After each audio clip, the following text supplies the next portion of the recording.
올해 들어서 우리가 예수 그리스도에 관해 집중적으로 묵상하면서 말씀을 나누고 있습니다. 아침에 잠자리에서 일어나면 정신이 멍하지요. 정신이 안 들 때 예수께서 어떻게 나의 삶과 연관이 있나 이렇게 묵상을 합니다. 알바를 하면서 운전하면서 라이더들에게 예수 그리스도의 은혜가 그분들에게 임하기를 마음속으로 이렇게 축복해주고 기도를 해줍니다. 그리고 기회가 되는 대로 예수께서 생명이시며 부활이신 그 내용이 담긴 전도지를 주려고 시도를 하고 있습니다. 며칠 전에 어떤 젊은 남자가 옆자리에 앉았습니다. 이제 보통 라이더들이 타면 이제 뒷자리에 많이 앉는데 가끔 이제 앞자리에 앉는 경우가 있습니다. 이제 뒷자리에 앉는 그 라이더들보다 이렇게 옆자리에 딱 앉으면은 더 자연스럽게 이렇게 대화를 할 수가 있게 됩니다. 이제 다운타운에서 이 젊은 남자를 태웠는데 같이 이제 신나게 이야기를 하다 보니까 한국말을 조금 하고 한국 단어를 알고 있어요. 한국에 방문한 적이 있대요. 이분이 보니까 그 영국 잉글랜드 출신인데 과학자예요. 과학자인데 환경 친화적인 그 에너지 관련 사업, 뭐 environmental energy 이렇게 막 영어로 하는데, 하여간 그 환경 에너지 관련 사업을 하는 그분인데 뭐 비즈니스 한국에도 가고 토론토에도 오고 이런 분이에요. 그래서 한국에 닭갈비가 맛있더라 얘기를 하는 거예요. 그 뭐 통영도 알고 여수도 알고 뭐 대구, 그래가지고 그냥 이 친구가 신나게 재밌게 얘기를 나누고 이제 내릴 때 이거 홀리 스크립처다, 내가 선물로 준다고 하면 전도지를 딱 주면서 God bless you 이렇게 축복을 해줬습니다. 이분이 기분 좋게 그걸 받아 가지고 갔습니다. 이렇게 한 10여 분 동안 뭐 짧은 시간이었지만은 즐겁게 이야기하고 전도지도 주고 참 보람 있는 시간이었습니다. 생각을 해보니까 내가 만나는 사람들에게 예수의 향기를 전하게 해주세요, 이렇게 기도를 하니까 하나님께서 그런 기회를 이렇게 만들어 주시는 것 같습니다. 그래서 우리 각자의 삶 가운데 항상 예수 그리스도 중심으로 이렇게 활동하기를 축복합니다. 오늘 본문은 예수님께서 요한에게 세례받는 장면이죠. 장소는 유대 땅 요단강입니다. 거기에 등장인물은 예수님, 세례요한, 그리고 많은 군중들이 있었습니다. 자, 지난 2주간에 걸쳐서 예수님의 길을 예비한 세례요한, 이 요한에 관해 살펴봤습니다. 자, 오늘 말씀에 보니까 백성들이 세례를 받았는데 다 받았다고 그랬죠? 백성들이 다 세례를 받았다 이렇게 나옵니다. 그러니까 세례 요한이 세례를 베푸는 요단강 현장에 있었던 그런 군중들 예외 없이 전부 다 세례를 받았다, 그런 내용으로 이해가 됩니다. 자, 당시 세례 요한의 메시지, 죄인들아 회개하라, 아주 강렬한 메시지였죠. 일반 백성들에게 부드럽게 달래가면서 이렇게 해가면서 기분 맞추어주는 그런 메시지가 아니었습니다. 너희들 하나님 앞에 죄지었으니까 당장 회개하라, 그렇지 않으면 심판을 받는다, 무시무시한 메시지를 선포했습니다. 이렇게 강력하게 선포를 하는데도 사람들이 구름대처럼 몰려들었습니다. 너도 나도 세례를 받고 있었습니다. 일반 백성들은 물론이고 군인들, 세리들까지도, 그러니까 그런 관리들이죠. 그러니까 심지어는 바리새인들, 이런 종교인들까지도 세례 요한에게 몰려들었습니다. 이렇게 각계각층에서 엄청난 인파가 몰려들어 세례 요한에게 회개의 세례를 받은 그 이유는 무엇일까요?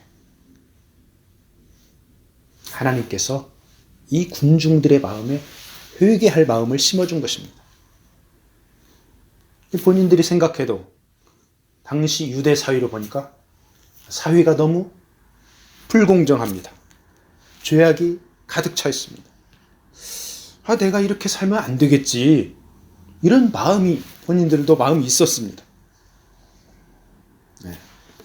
그때의 군중들이 그런 마음을 가지고 있었다면 오늘날도 마찬가지입니다. 오늘날도 많은 사람들이 사회의 풍조에 휩쓸려 살면서도 내가 이렇게 살면 안 되는데, 내가 왜 이렇게 살고 있지? 근데 어쩔 수 없이 시류에 영합하여 그렇게 사는 사람들이 많이 있습니다.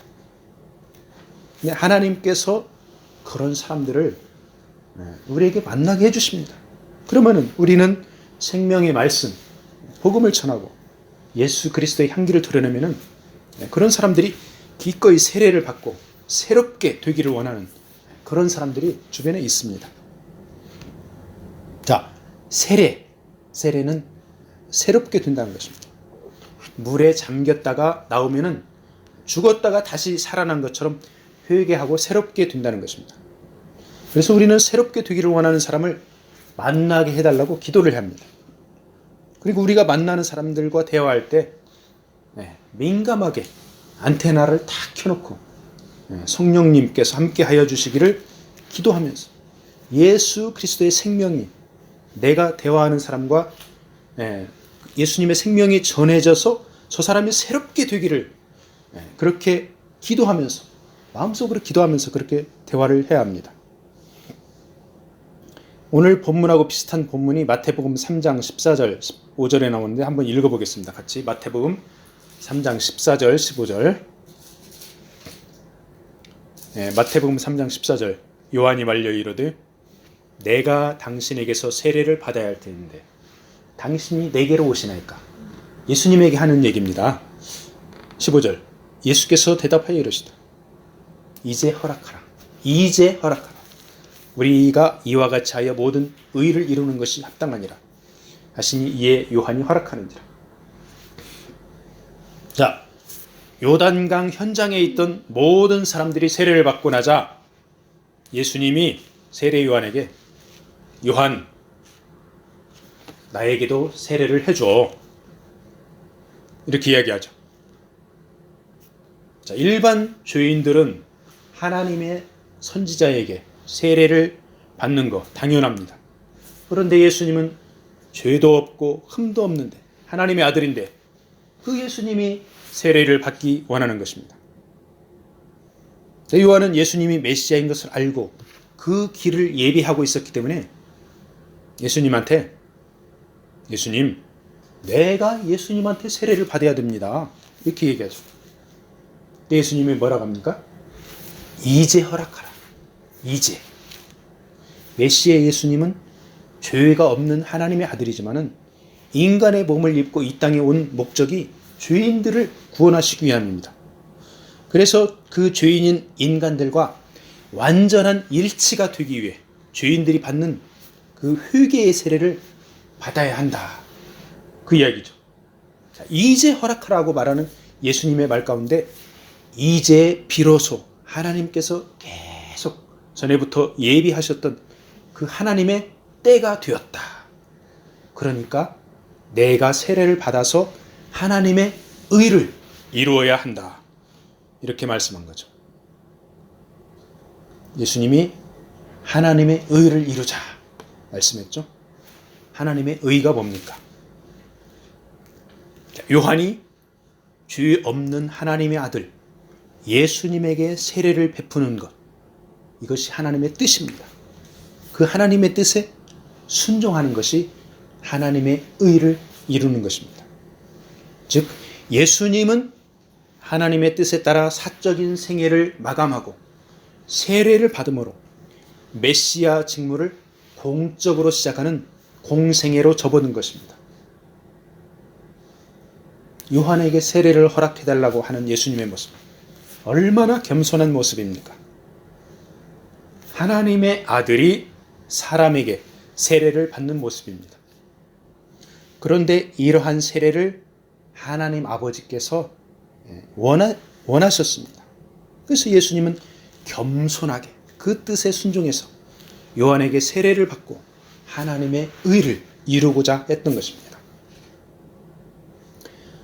세례 요한의 선지자 생애에 있어서 예수님에게 세례를 베푼 이 사건, 세례 요한 사역의 정점입니다. 최고봉입니다. 세례 요한에게는 가장 영광스러운 순간이죠. 하나님은 일하실 때 사람을 통해 일하십니다. 메시아 예수님을 통해 죄인들을 구원하는 그 위대한 사역을 세례 요한에게 세례를 받게 함으로 이제 공적인 메시아의 생애가 시작된 것입니다. 물론 세례 요한은 어렸을 때부터 그리고 청소년기에도 광야 시절에도 하나님께 철저히 순종했습니다. 그렇기 때문에 이렇게 쓰임을 받고 있는 것입니다. 자, 오늘날에도 하나님은 사람을 통해 일하십니다. 어떤 사람을 통해 일하십니까? 나의 만족과 유익을 위해 사는 사람들보다 먼저 하나님의 나라와 의를 구하면서 세례 요한처럼 순종하는 사람들, 그런 사람들을 통해서 하나님은 일하십니다. 우리 각자 순종하는 삶으로 하나님께 쓰임받기를 축복합니다. 네. 오늘 본문의 상황하고 비슷한 상황, 요한복음 1장 29절에 또 나옵니다. 같이 한번 읽어보겠습니다. 요한복음 1장 29절. 이튿날 요한이 예수께서 자기에게로 나오심을 보고 이르되 보라, 죄를 지고 가는 하나님의 어린 양이로다. 세상 죄를 지고 가는 하나님의 어린 양이로다.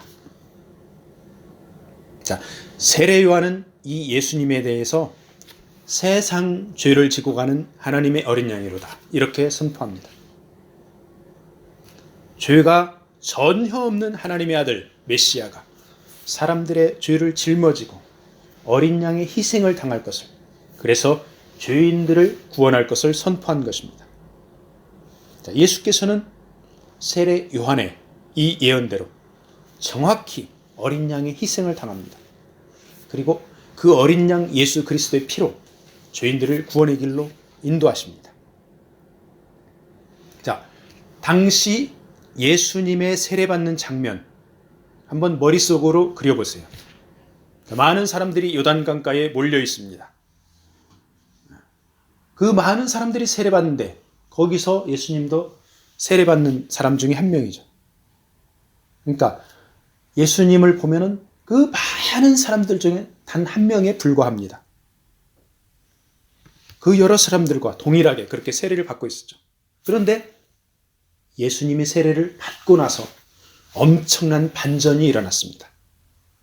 예수님이 세례 받고 그냥 돌아간 것이 아니고 하나님께 기도를 했습니다. 보면은 예수님은 기도하는 것이 몸에 아주 밴 것 같아요. 비록 인간으로 왔지만은 하나님의 아들인데 뭐 기도 안 해도 되지.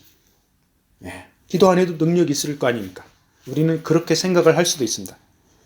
그런데 예수님은 세례받고 나서 바로 하나님 아버지께 기도를 합니다. 우리들 삶 가운데서 어떤 사건들이 일어나기 전, 후 꼭 기도하는 것이 습관이 되기를 축복합니다. 예수님이 기도하는데 하늘이 열립니다. 하늘이 몇 개가 있을까요?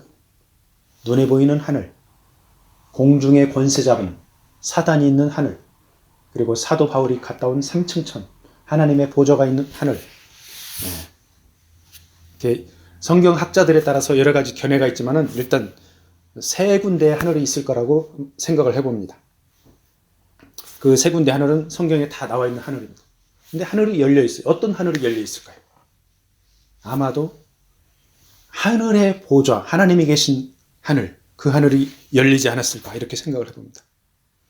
하나님의 아들이 이 땅에 오셨는데 그 하늘이 당연히 열리겠죠. 그러면서 하늘이 열리면서 하늘에서 비둘기 같은 성령이 예수님 위에 강림합니다. 그리고 하늘로부터 소리가 나기를 너는 내 사랑하는 아들이라 내가 너를 기뻐하노라, 이런 메시지가 들립니다. 하늘에서 이런 메시지가 들리기 때문에 하나님이 계신 그 하늘이 열렸다, 이렇게 생각할 수가 있는 것입니다. 자, 하나님 아버지께서 사랑하고 기뻐하는 독생자 예수님을 이 땅에 보냈다고 이렇게 선포하는 것입니다. 하나님의 아들이 인간을 구원하기 위해 시작하는 공생의 사역에 성부 하나님, 성령 하나님, 성자 하나님, 삼위일체 하나님이 총 출동합니다. 자, 성령께서 비둘기처럼 예수님 위에 강림하셨습니다. 자, 공생의 사역을 만 30세에 그 제사장 시작하는 그 나이에 성령의 강림하심으로 이렇게 성령의 기름 부음을 받습니다. 그래서 그리스도가 되십니다. 그리스도는 기름 부음 받은 자라는 뜻입니다. 자, 비둘기는 성경 문학적으로 성령의 교통하는 힘과 온유, 그다음에 순결, 생명의 충만을 상징합니다. 이러한 온유, 순결, 생명의 충만, 바로 예수님의 품성, 예수님의 사역의 특성과 연관이 있습니다. 창세기 1장 2절에 하나님의 신이 수면에 운행하시니라 그 말씀이 나오죠. 탈무드에서는 창세기 1장 2절을 하나님의 신은 비둘기같이 수면에 운행하시니라 이렇게 해석하고 있습니다. 그래서 천지를 창조할 때 하나님께서 성부 하나님, 성자 하나님, 성령 하나님께서 합력해서 창조를 했습니다. 자, 그때 하나님의 천지 창조 사역을 사람들이 봤습니까? 못 봤죠. 왜? 사람들이 아직 창조되기 전이니까. 그런데 지금 예수님의 세례받는 장면은 옆에 있는 많은 군중들이 느낍니다. 삼위일체 하나님이 이제 예수님의 공생의 시작에 이번에는 사람들에게 드러나게 나타나게 사역을 하셨습니다. 성부 하나님은 하늘에서 목소리로, 성령 하나님은 비둘기처럼, 성자 하나님은 메시아로, 기름 부음 받은 자로, 선지자, 대제사장, 왕으로 취임하신 것입니다. 구약 시대에는 이렇게 기름 부음 받는 그런 직분이 왕과 제사장, 선지자 이렇게 세울 때 기름 부어 세웠습니다. 자, 성령이 비둘기처럼 임하면서 예수님에게 기름 부어지면서 왕으로, 선지자로, 제사장으로 세워진 것입니다. 자, 예수님이 왕입니까? 많은 사람들 사이에서 똑같이 세례요한한테 세례를 받는데 어때서 예수님이 왕입니까? 온 우주 만물을 다스리는 하나님께서 기뻐하시고 사랑하는 아들이니까 당연히 만국을 다스리는 만왕의 왕으로 세움을 받은 것입니다. 그 만왕의 왕 예수님이 우리들과 무슨 관계입니까? 우리들과 개인적으로 관계가 있어야 되지 않습니까? 이 예수님이 우리의 친구입니다. 요한복음 15장 14절에 너희가 나의 명하는 대로 행하면 나의 친구라 이렇게 말씀하고 있습니다. 만왕의 왕인 예수님이 우리의 친구인데 조건이 너희가 나의 명하는 대로 행하면 이 조건이 다릅니다. 그래서 우리가 주님의 말씀에 따라야 합니다. 근데 우리가 연약해서 주님의 말씀을 따르기 힘들죠. 예수님의 친구가 되기가 힘듭니다. 예수님의 말씀을 따라야 친구가 되는데 말씀대로 살지 못하면 친구가 못 된다는 거 아닙니까? 그렇지만 걱정할 필요가 없습니다. 우리가 연약하고 힘들기 때문에 성령께서 도와주면 할 수가 있습니다.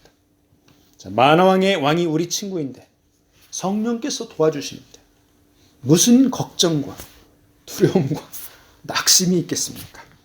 자, 왕이신 예수님과 친구로 교제하면서 기뻐하며 지내기를 축복합니다.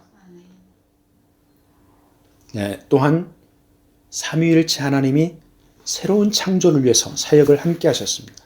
새로운 창조를 위해서.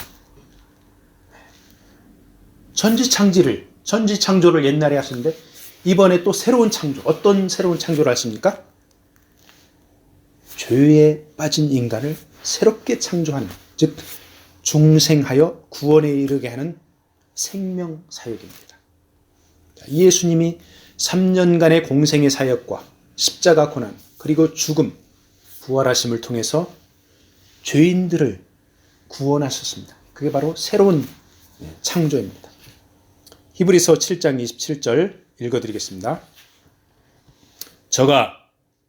저 대제사장들이 먼저 자기 죄를 위하고 다음에 백성이 죄를 위하여 날마다 제사 드린 것 같이 할 필요가 없으니 이는 저가 단번에 자기를 드려 이루셨습니다. 예수님께서 대제사장으로서 단번에 희생제사를 본인이 직접 드렸습니다. 그래서 우리 각자를 죄에서 구원하신 것입니다. 또한 예수님은 선지자로서 회개와 하나님 나라를 말씀했습니다. 그리고 예수님께서 다시 오실 것과 심판에 대해 선포하셨습니다. 그러니까 왕, 제사장, 선지자, 그 예수님과 내가 개인적으로 인격적으로 관계가 있고 그 예수님을 믿음으로 순종으로 함께 동행하는 것이 바로 신앙생활이라고 우리가 말을 하는 것이죠. 그래서 성도들 각자는 기도할 때나 예배 드릴 때는 물론이고 평소에도 모든 삶의 순간순간마다 예수 그리스도와 교제하고 인도함을 받을 때 진리의 길을 갈 수 있는 것입니다. 자, 하나님의 아들이 이 땅에 오셨을 때 완벽한 하나님이셨고 완벽한 인간이었습니다. 이 말은 죄는 없지만은 우리와 전혀 다를 바 없다. 똑같은 사람이다. 이야기입니다. 그래서 성령의 기름 부음을 받아야 했습니다. 연약한 인간이니까. 이 성령의 기름 부음을 받아서 시험에서 이겼습니다. 병자를 고쳤습니다. 이적을 행했습니다. 그리고 기록된 말씀으로 사단과의 싸움에서 승리했습니다. 이런 주님의 사역과 승리를 보면서 우리는 어려움이 닥칠 때 낙심하거나 근심하거나 염려할 필요가 없다는 것입니다. 예수님에게 함께한 그 성령을 예수님께서 보내주마 약속을 하셨죠. 그 주님의 약속을 믿고 말씀에 굳게 서 있으면 우리도 담대하게 살아갈 수 있다. 담대하게 사역할 수 있다. 이 말씀입니다. 아멘. 말씀을 마무리하겠습니다. 예수님은 어떤 분입니까? 예수님은 완전한 하나님이시면서 동시에 완전한 인간입니다. 우리 각자 개인적으로 보면은 죄에서 우리를 구원한 구주이십니다. 이 예수 그리스도를 우리는 머릿속에 선반에 얹어놓고 그냥 다니고 있습니까? 그렇지 않으면 인격적으로 매일매일 시간 그 예수님과 교제하며 동행하며 살고 있습니까? 우리 삶의 순간순간마다 주님께 물으면서 교제하면서 살기를 원합니다. 예수님은 우리의 구주이며 동시에 친구이기도 합니다. 하나님 아버지께서 기뻐하고 사랑하시는 독생자, 그 예수 그리스도에게 우리가 꼭 붙어 있으면 우리도 자동적으로 하나님이 기뻐하고 사랑하는 아들이 되는 것입니다. 이번 한 주간도 예수 그리스도를 묵상하고 교제하며 참 기쁨을 누리면서 담대하게 생활하기를 축복합니다. 아멘.